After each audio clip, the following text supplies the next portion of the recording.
So, never mind. We didn't record how great Anna is, but she will just demonstrate how great she is, so it's fine. Um, so, so this is my latest experience with Anna and encounter is that we are part of this group of people, like in LIU Media as well, who are really thinking more holistically about what we do, right? So rather than this simple relationship, research and our academic career on one side and the rest of the world out there, and we just go in and out from time to time to get our data, but we are really focused on our research career, right? And so this is kind of the very simplistic model of an academic, right? To a completely different model, which again, I think I'm talking to the converted in LAIUMD, and definitely Anna is a leader in this field, and Halina absolutely so as well. People who take their power of a researcher much more seriously, and who take that knowledge and use their knowledge to actually improve the life of the people they work with. And as psychologists, I think we always have the minimal power and the minimal contribution we could have is to psychoeducate, to educate everybody we work with about psychological phenomena that are relevant to them. Okay. At most, also psychologists have the power and the expertise to actually intervene, right? So to actually do something with the knowledge or with the group that they are taking data from, right? And I think at best, what we can collectively do is to actually change the power dynamic and to really make it our core responsibility to be a little bit more responsible towards the populations we study, right? So that we don't have this huge asymmetry. And I feel very strongly about this because here in Limerick, I have the experience of a few centers of asylum seekers, and we used to have 3 around the city, and there were all sorts of people from the university going to collect data from those people in the asylum seeker centers, right? And at some point the NGO working with the group basically said this has to stop, right? Because every time a researcher was going there, they were somehow building the hopes for those asylum seekers that maybe this piece of research will actually change their life in a significant way, and of course that never ever happened. So I felt very powerful when I heard about this about 5-7 years ago, that wow, this is just so wrong. And those researchers going there were actually not even psychologists, which is even worse, right? So just as a way of welcoming everybody back in this mode of decolonizing psychology, making us a bit more responsible to what we can offer and our role in the real world. And on that note, I'll pass on to Anna.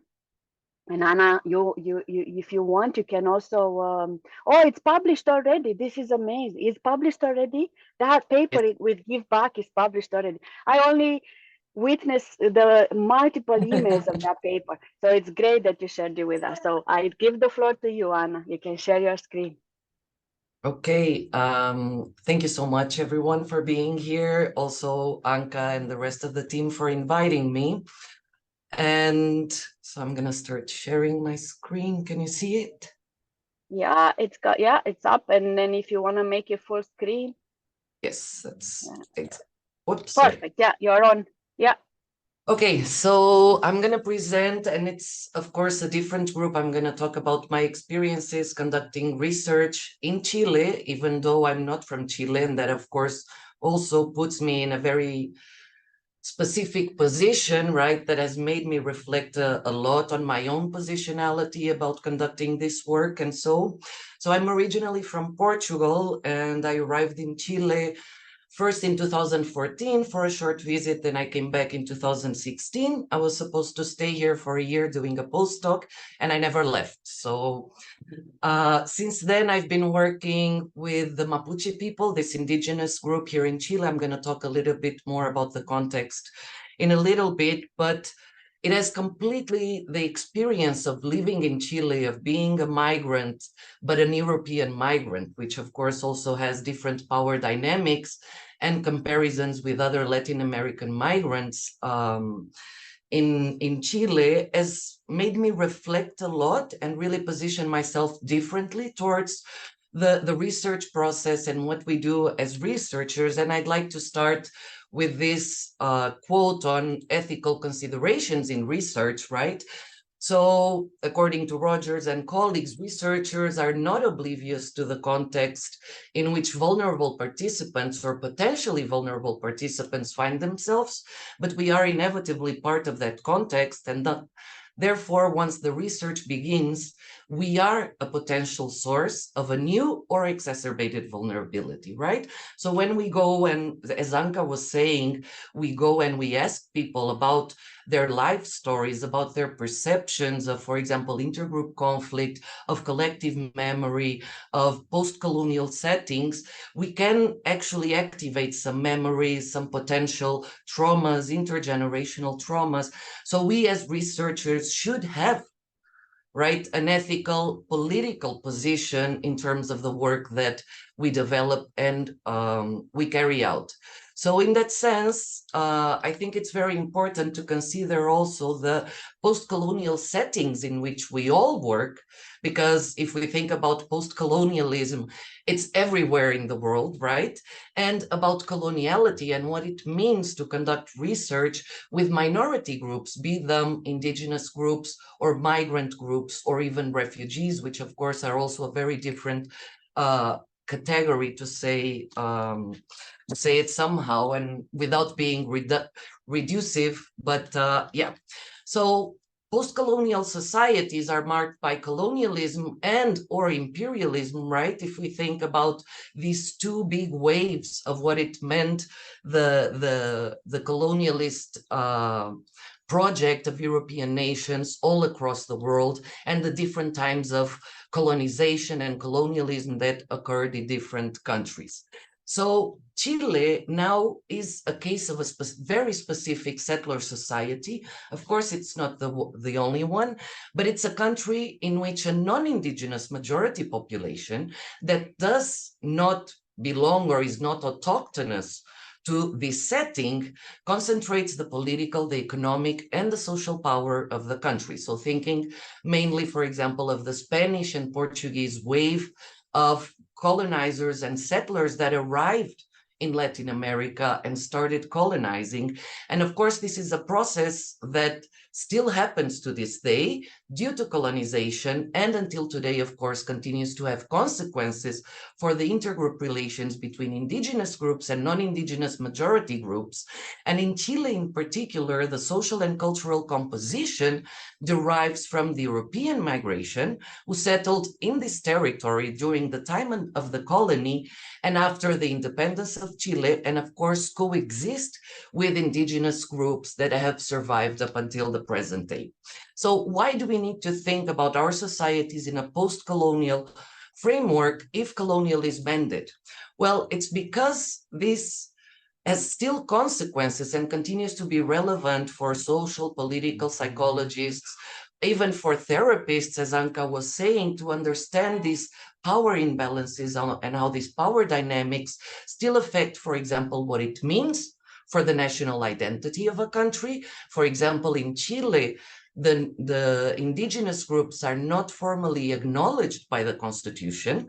They are recognized somehow, but not officially. And in that sense, there are a lot of rights that they could have if they were part of this recognition in the constitution that they don't have at the moment. There are also consequences for the language, right? What is the national language, the norms, the customs and traditions of the country, the representations of what it means of being a colonizer versus a colonized, ways of also understanding culture, cultural differences, and of course, ways of producing knowledge. So we are embedded in these post-colonial settings, and somehow we can also colonize in a way, right, these specific areas in which we work. And of course, we also know, or I hope that reflection has been happening, that most of the research that is published internationally focuses on what has been called weird countries, right? Most research has been conducted in Western countries with highly educated levels among the population that are industrialized, that are generally rich, and supposedly democratic, considering all the political changes in the international arena at the moment. So in this sense, there has been an epistemic violence of the research itself we conduct in terms of the hegemonic psychological science that is based on a very narrow, it says here relatively narrow, but it's actually very narrow range of cultural ecologies that are associated with the Euro-American global modernity, right? And for example, some authors from Asia have extensively documented, have reflected on this and proposed that most research documents patterns that are associated with independent views of the self, meaning that research focuses on embodied habits that guide a person towards opportunities for self-growth and self-realization, right? This idea of the self-made man, of fostering growth and wealth, and ignoring other ways of, for example, more sustainable and more community-based ideas of the self, also about the exploration and expression of this individualism, of this self-realization, and the defining aspirations. So in that sense, psychological science in general, and the most hegemonic science we read, interprets these patterns as optimal expressions of unrestricted human nature, or as the vanguard of cultural progress. Yeah, and if we think about this, it's very connected with capitalism, this neoliberalism focus of, you have to care for yourself, you have to grow. And it elevates these patterns to the level of standards and judges the difference from this standard, right, of self-growth and self-realization as potentially pathological deviations. So this, of course, excludes the history of violence, ignores the history of violence that produced and continues to contribute to these ways of being, right? So who can grow in specific settings? Only people who have that possibility. Indigenous groups might not have that possibility, right? They're usually affected by higher levels of poverty, substance abuse, lower levels of education, and so on. And this is also true for migrant communities and refugee communities. So in a way, these standards obscure the extent to which hegemonic ways of being and knowing reproduce the colonial present of narrow accumulation of special nations with more power and the violent dispossession of other nations, right? For example, if you think about Chile, the biggest companies, extractivistic companies that are taking away the resources, the natural resources of Chile, they're international companies, right, that extract these goods to then sell them in the international market, to then take them away from the country without the country and its population really benefiting from it. And if we think about this, this is happening in Latin America, but also in Africa, in Asian countries, and so on. So coloniality, and we have to think about decolonial approaches that suggest that this violence, this epistemic violence of hegemonic psychology, it's not only about imperialistic imposition, but the practices that we conduct ourselves constitute epistemic violence to the extent that we reproduce as well this coloniality of the modern global order. In that sense, we have to think about coloniality of being, and also the coloniality of knowledge. So Mignolo presents this concept and explains that we should think that rather than the vanguard of human cultural progress, the modern global order was and still is a product of racialized and Euro-American centric colonial violence. Right? In that sense, coloniality of being means that neoliberal individualistic ways that are associated with the modern global order may not be the optimal expression of human nature, and there is a bias in hegemonic psychology in trying to show that these are. Instead, we have to think of these hegemonic practices as privileged ways of being that reflect these racialized colonial perspectives and colonial violence up until today. And in that sense, then we need to think about our own work and the coloniality of knowledge, meaning that what is supposedly this apparently neutral knowledge production, right? And psychology has fought a lot with this idea that we need to be objective, we need to be neutral, we need to understand without affecting reality. But then actually these neutral knowledge process productions, they bear the systematic impact of this domination, tending to reflect and reproduce these forms of epistemic violence. So when I came to Chile, remember, I'm originally from Portugal, so I speak another language. I was learning Spanish. I, of course, knew about some of the history of Chile, but I didn't grow up in this country. Most of my approach or getting to know it was through reading books, through reading articles. So I come here and I want to do this project with Mapuche people about collective memory and intergroup relations in the present day. So how the past keeps living in the present, projects the future, and how collective memories serve certain interests of course, different groups. And now I'm conducting a second project, still connecting the past with the present, and how people mobilize different collective memories and social identities in making sense of the present and the current intergroup conflict that exists between Mapuche people and the non-indigenous majority, and especially with the political powers in Chile. Yeah, so this is not only an intergroup conflict, it's a political conflict that is happening, and that for me kind of burst my bubble of thinking this is not about people and social categories only, this is about power dynamics, right, that have been going on since the colony up until the present day. So to give you some of the context, the Mapuche literally translates into people of the earth, people of the land, people of the territory. And this indigenous group existed in the south of Chile, not towards the Patagonia, but kind of in between the extreme south and the center of the country. At the moment, they represent approximately 11% of the population in Chile, and they are mainly present in Santiago, the capital of the country, and the south of Chile, their ancestral territory, which are the regions of Araucanía and Biobío, which are considered the poorest regions of the country up until today. And of course, if we think as well, if these people are so connected to their territory, the Mapuche group is not a homogeneous group. For example, if communities live closer to a volcano, they have a different belief system than communities that are Mapuche but live close to the sea, right? Bringing the elements of the territory into their worldview, into their customs, into their practices and their belief system.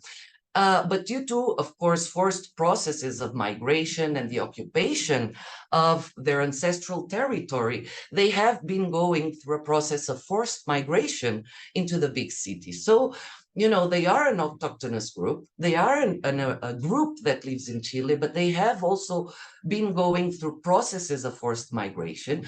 They have been put historically into reductions and taken away from their own territory, which of course affects their sense of identity and who they are. A very interesting aspect of the history of the Mapuche group, and please remember this is a very heterogeneous group that we're talking about, was that they were able to resist the Spanish conquest from the 16th century until the 19th century, and they were able to keep their territorial autonomy through different processes, through wars, and also through commercial agreements with the Spanish. But this meant that this was the only indigenous group that was able to maintain territorial autonomy in Latin America during the colony, the Spanish colony.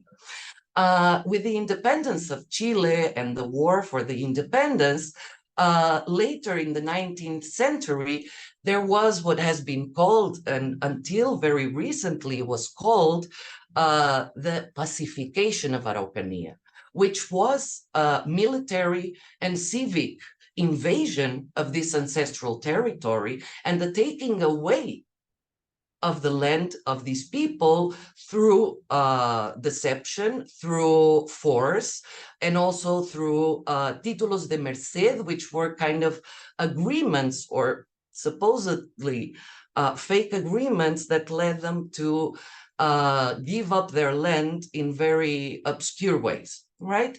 So this process of they were forced into reductions, they were forced into going into bigger cities to search for jobs and so on.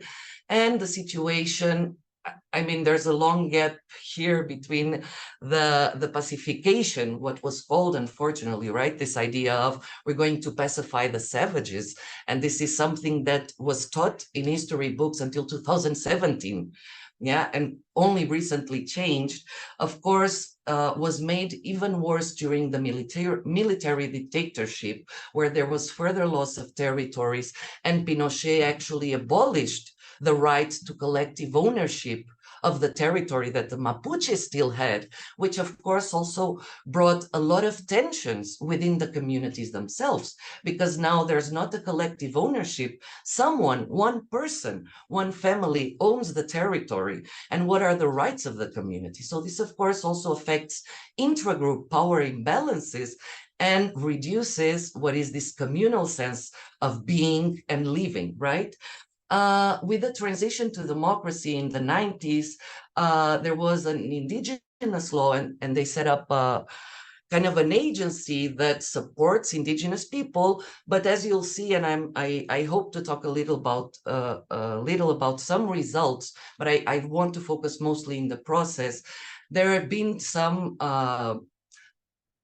giving back of the land and some agreements to improve the indigenous rights, but these are made without consultation, and they come from the top to the bottom, right? From Santiago and the centralization of the political power that then spreads into these communities. So it doesn't take into consideration what the Mapuche really want for themselves, but what these non-indigenous majority think they should have, and think in the ways that they should have it. So, for example, there is territorial reparation, in the sense that people and some communities have received back their territory, but not exactly their territory where they are from. They are usually put in places that are kind of left without any interest for agriculture, for forestry, because it's a region with a lot of forestry projects and hydroelectric projects. So they're put somewhere else that is not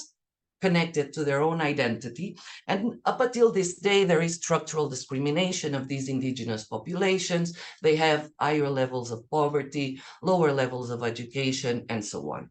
At the moment, there is a conflict with the state. And since 2019, there has been a state of exception in this ancestral territory of the Mapuche, meaning that you have military present in the territory. And there have been like groups, right, specifically, or groups that are thought to be radical, that are defined as terrorist groups under a Pinochet era law.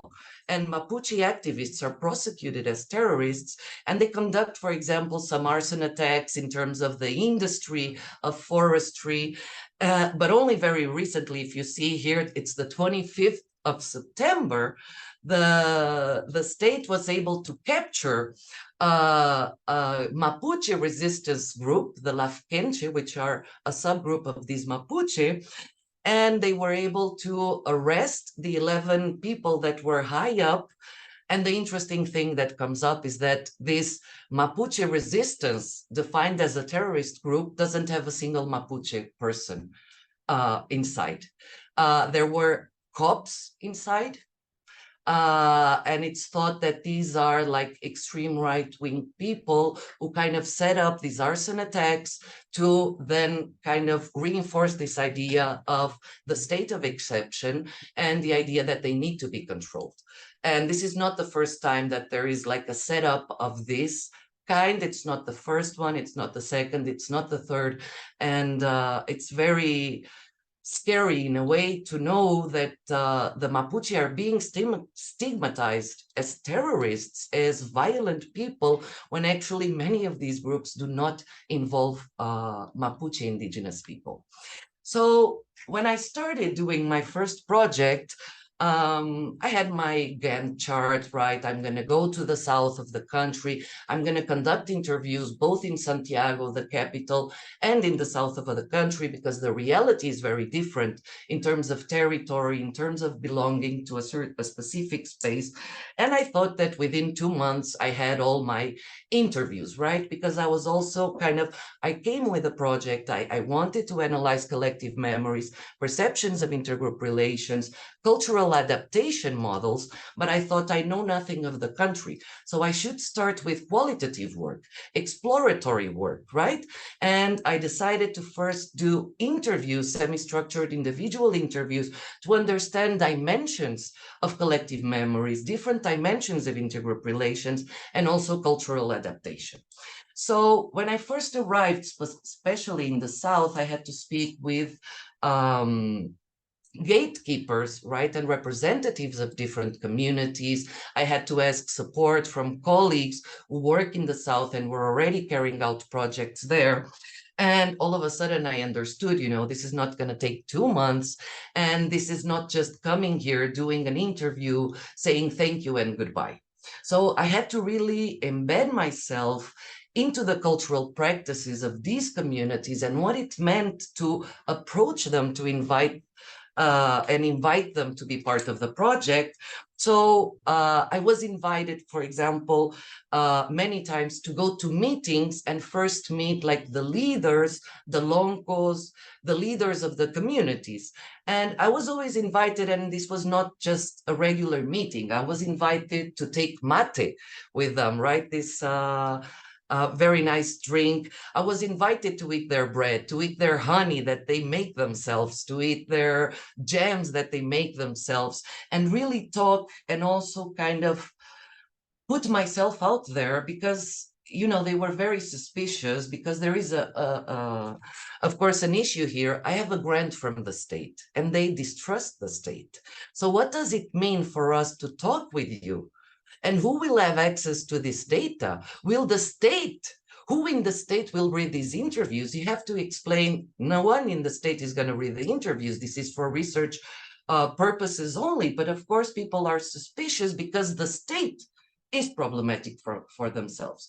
So I had to learn about their customs, about, for example, when you get to a meeting, you don't simply just greet the first person that you arrive to. You should learn how to greet in their own language, the Mapudungun.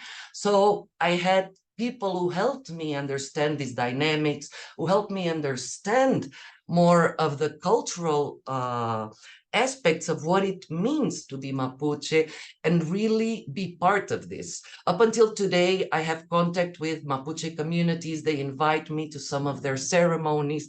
And this meant that this is not just a relation that you go there and you leave. And we actually created like personal relationships with some of these people. And I really love this word in Mapudungun, ekuyun, which means to respect each other mutually due to the other's greatness, right? So we have to respect ourselves within our dignity and humanity, and from then on, you can start working. But of course, I went there, and with this very structured idea of what is research, I had informed consents, right, that people had to sign. They were written in Spanish. And for example, I wanted to interview people of all ages, and I came across some difficulties, for example, with these very requests that we have, that, for example, I had people who couldn't read or write in Spanish, and I needed their signature or some kind of information. I needed to ask their ID card number, right, to then report to the ethics committee at my university. And some people couldn't read or write. So in a way, they had to trust me that what I was saying, what I was reading to them was true. And all of a sudden, older people start telling me histories of territorial dispossession through deception. They told my grandparents that they were going to pay an X amount of money. My grandparents signed this paper, and it was a fake. It said I was giving them the territory. So it's not only the fact that I'm vulnerable, I'm putting this person in a vulnerable way of having to trust me, but I'm also potentially re-victimizing this person because I'm doing something that has been done in the past towards her family or community that made them lost their territory, right? So it's not only about the ethical aspects of it, but also the importance of being very aware that we, without even realizing, could be eliciting memories that are very painful and hurtful. Also, as we know, in research, we sometimes have money incentives for people, right? So we pay them to thank them for their time, for being with us. But this, and I had like around $5 more or less of to pay for each interviewee that I had. And these people felt very offended because they felt that I was buying their history, their life story, right? Their family story, their community story for $5, right? What does this mean? And this, of course, they felt it's very extractivistic. It's also very individualistic. And actually, they said, we want you to give back in different ways. So I had to be very creative and kind of, go around the system because my funding agency does not allow me to do like collective ways of thanking the participants. I had to give them money individually. And it's not only money, it's a gift card that you give.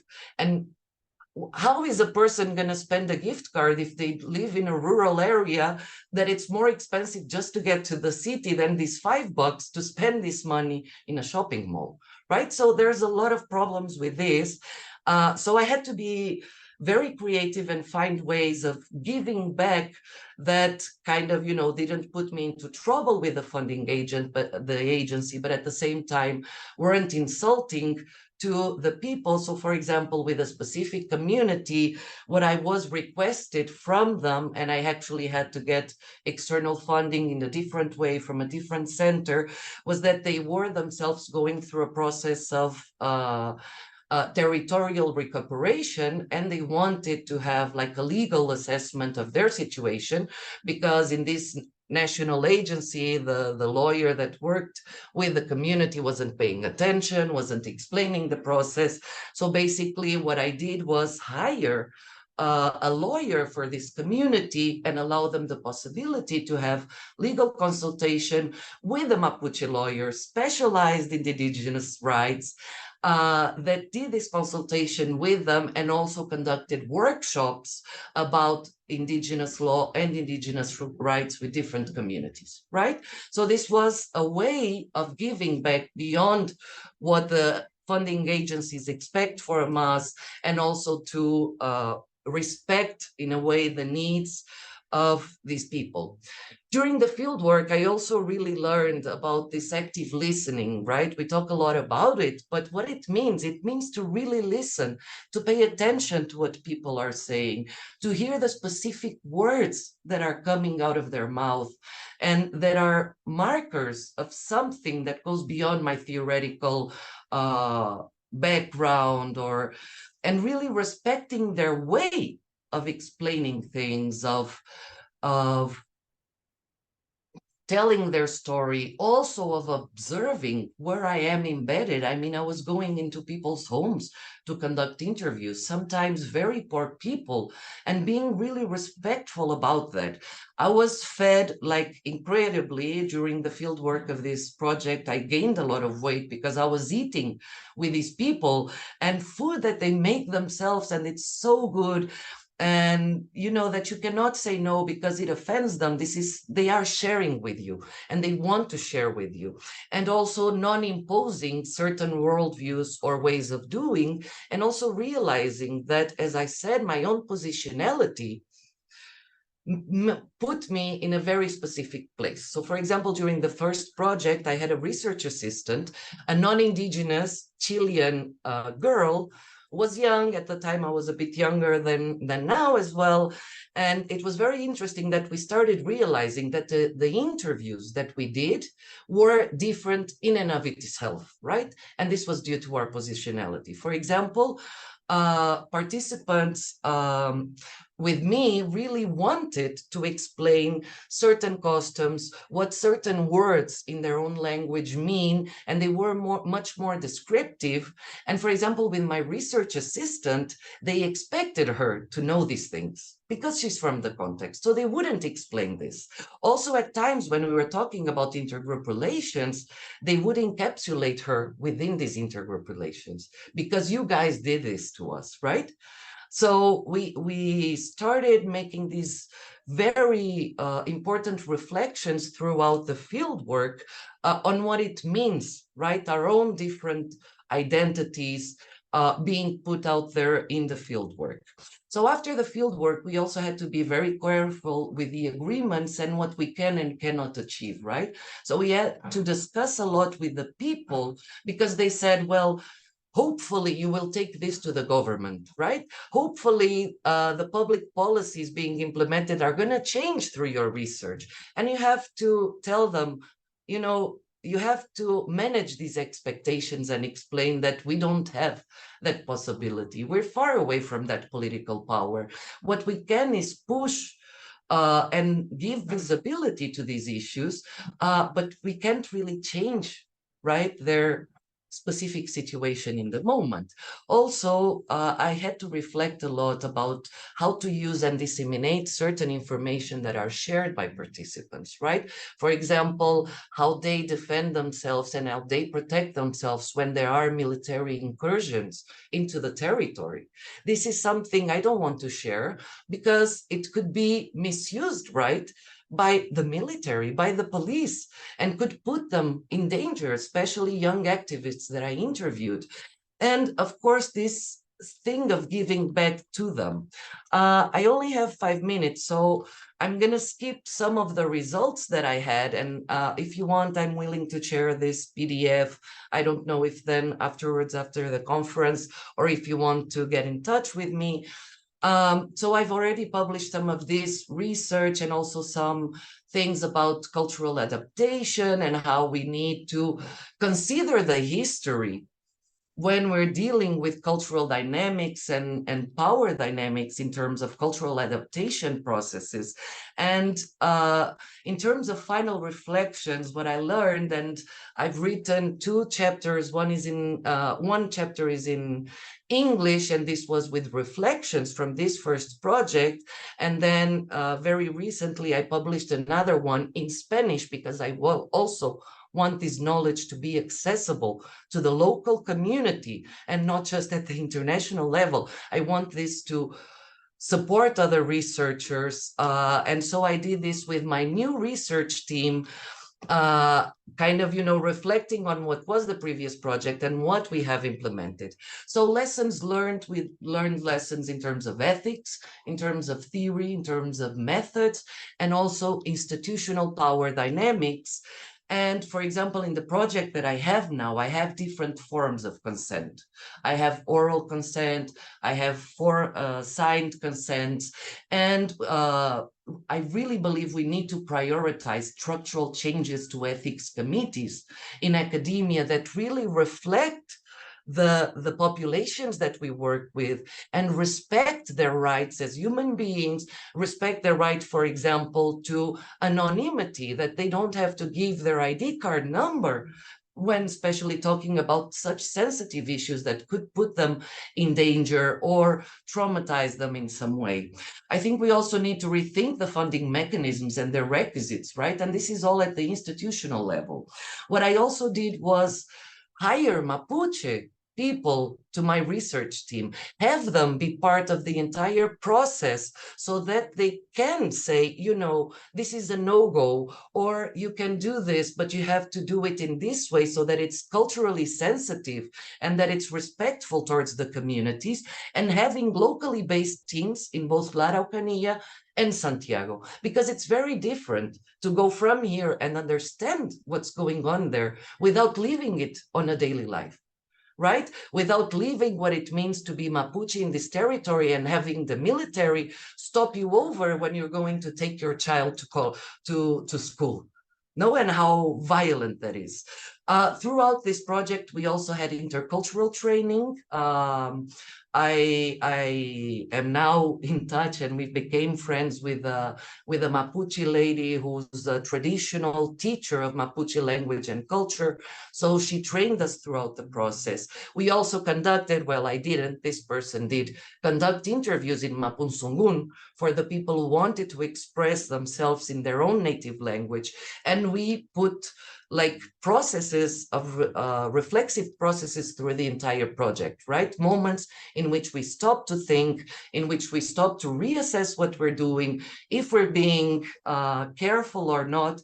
And also we started giving gifts that are culturally significant, right? For example, to younger people, we are giving them books about the history of the Mapuche, for example, to, I don't know, people that are of older ages and live in rural areas. We're giving them things that are built by their own artisans, right, that they can have in their homes. And also we've been rethinking the use of traditional or mainstream theories and methods and how we can adapt them, right, to really acknowledge the reality of these people. So in terms of future challenges, right, I really struggle with the burden on the minority groups that we work with, because also, for example, when I have this second project, do I really want to go back to the communities that I worked with and go back again and interview the same people, right? Because this can be seen as extractivistic. Here you are again. Our situation is still the same. You keep growing in your career, you keep publishing, okay, you give us back, but nothing changes, right? So also these reflections about one's own positionality, because this is a constant process, right? This is not something we do in a moment and then we can forget about it.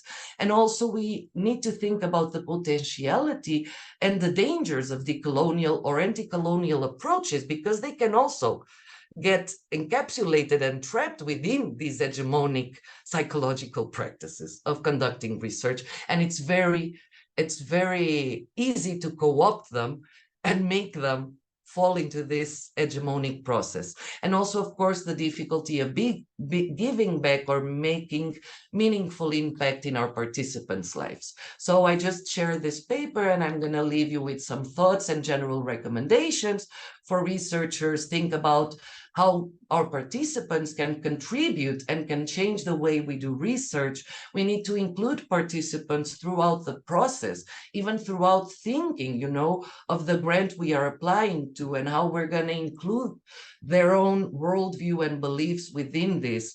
We need to think about the potential risks of sharing our results and how they can be misused and can be used against the populations we work with and we want to, in a way, stick with them and protect them. And of course, encourage institutions to also change their practices. So I want to thank all of my participants, all of the people I have worked with throughout the years. And I leave it here. I think I'm precisely on time. So we can maybe have, I don't know, a small question or so. I hope I didn't speak too fast for the interpreters. I really appreciate your work. Obrigada. Gracias. Thank you, everyone. Wow, thank you. And again, it's such a, yeah,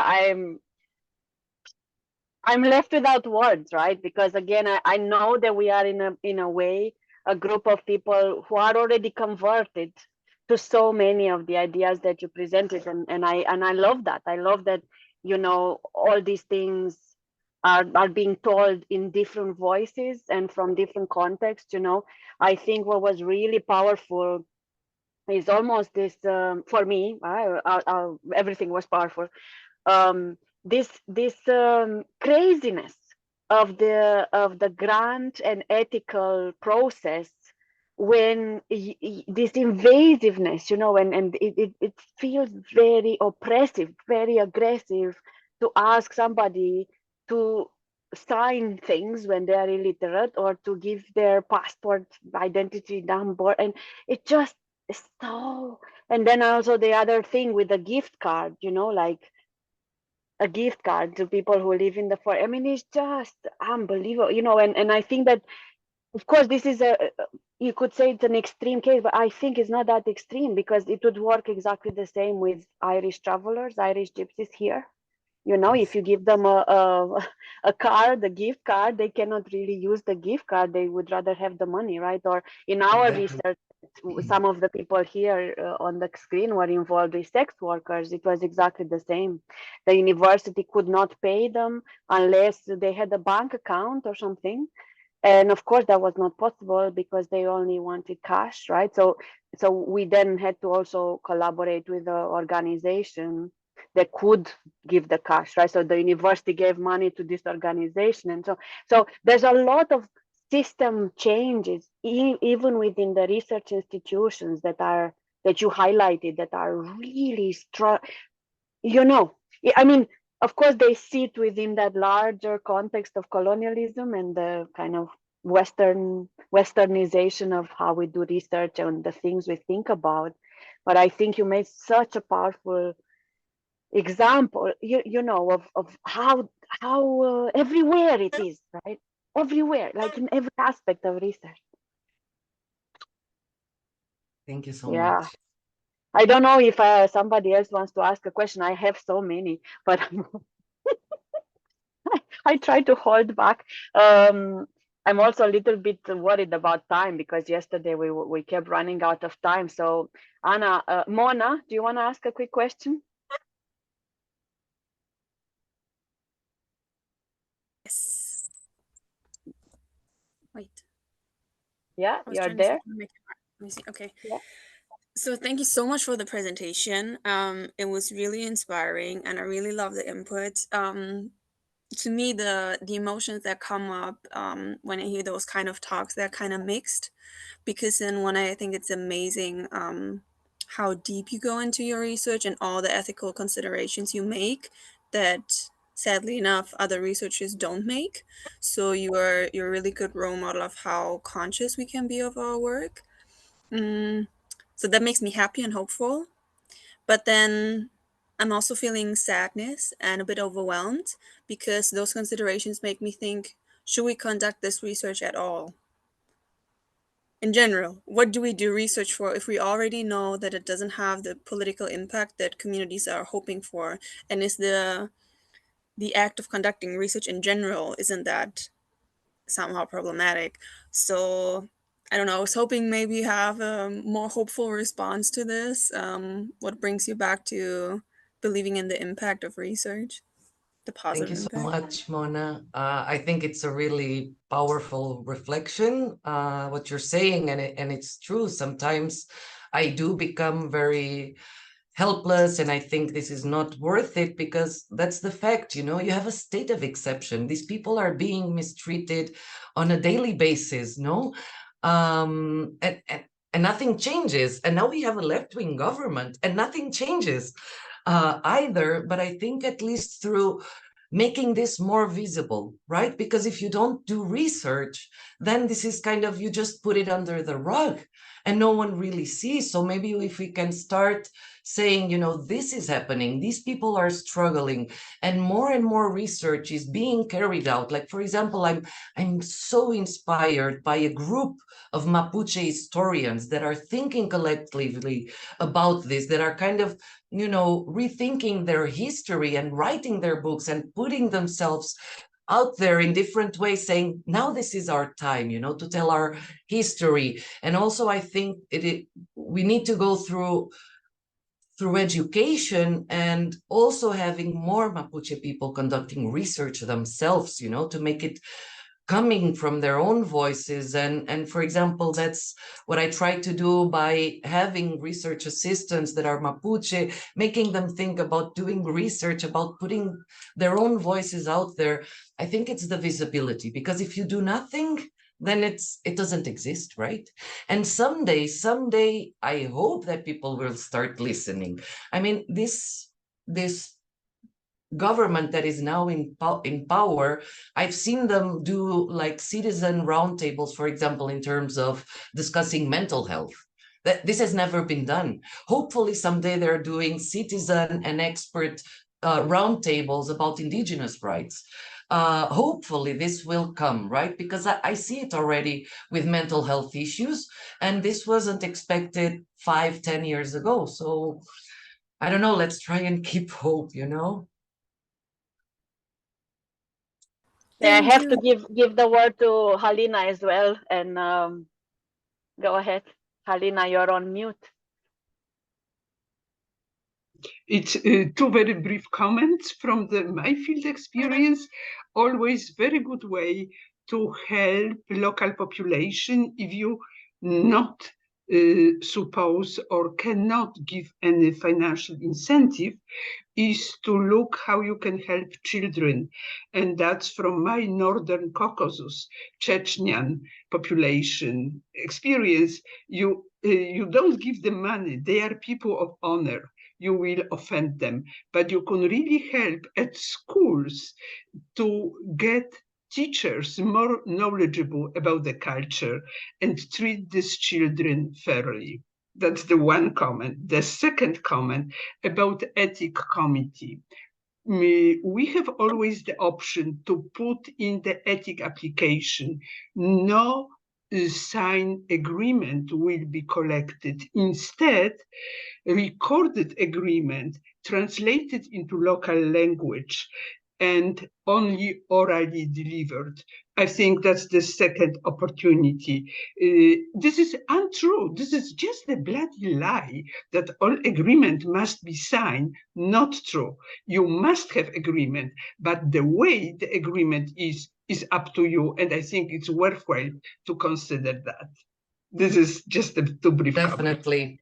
Thank you so much, Alina. You're right. And we've used oral agreements now, but our ethics committees demand that we have the name of the person on the record. So they're not really anonymous. So Yeah. if I give consent, I have to say, I, Ana Figueiredo, with ID card number, blah, blah, blah, blah, blah. So there's still a problem there, even with the oral consent, which is something that we do now. We also have the consent forms in Mapudungun, or they can reply in Mapudungun, but there's still a problem. I'm so sorry. I noticed I had a very small question on how decolonial approaches can be co-opted. I think that they can fall into this black box, right? That, oh, I'm decolonizing, but then you're just kind of perpetuating certain things, even though you say it comes from a critical perspective. And I don't have it here now, but I have a really good book. It's in Spanish. I don't know if it's in English, exactly about this issue of Western researchers going into decolonial practices that are kind of a new aspect of coloniality in and of itself, because it still maintained the power imbalances and this westernization of research. But I can give the organizers the title of the book afterwards, for in case you're interested. I know we're on time, so thank you so much for the invitation and for listening. Listen, stay with us, because I'm sure there will always also be comments throughout the day and in the chat. We use the chat quite a lot. Let's take just a 5-minute break. Thank you so much, and I want to do one more round of applause. Hold on, I go reaction, applause. Thank you. That's really nice. I think it.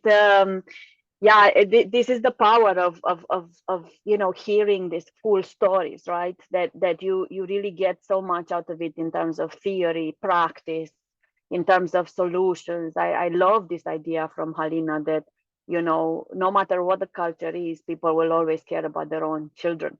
So if you can do anything at all about their children, that's always going to be very powerful, right? But your idea of giving this age and community relevant gifts as well was so beautiful. Like, again, it just takes that extra bit of effort to really care.